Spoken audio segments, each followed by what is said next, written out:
Ennesima aggressione ai danni del personale infermieristico dell'ospedale Borgo Trento di Verona. L'aggressione è avvenuta nella notte tra l'1 e il 2 febbraio, quando un paziente, dopo essere stato trasportato d'urgenza al pronto soccorso del presidio ospedaliero, ha dato in escandescenze, importunando alcuni pazienti, aggredendo 3 infermieri e infrangendo una vetrata. Si tratta di un atto di inciviltà, afferma il presidente della Regione Veneto Luca Zaia, mostrando solidarietà alle vittime di questo gesto esecrabile. Un comportamento che è un affronto alla professione sanitaria a cui si assiste praticamente ogni giorno. Ne abbiamo parlato infatti qualche giorno fa per un'aggressione al pronto soccorso all'ospedale civile di Venezia.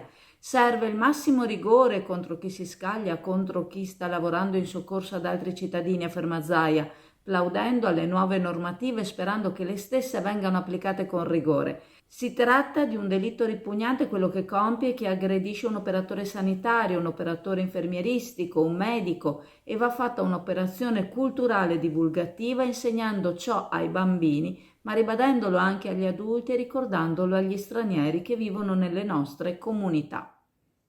E siamo nello studio del Servizio Nord-Est 2.0 e vorremmo sapere di che cosa vi occupate. Ci siamo fortemente focalizzati sui bonus edilizi, in particolare sul superbonus, quindi interventi prevalentemente condominiali di efficientamento energetico. Il superbonus esiste ancora, fino al 31/12/2024 l'incentivo è stato ridotto al 70% e fino al 31/12/2025 è stato ridotto al 65%. Per maggiori informazioni su superbonus e agevolazioni fiscali per le ristrutturazioni edilizie, Servizi Nord-Est 2.0, via Bembo, Sottomarina di Chioggia, Venezia.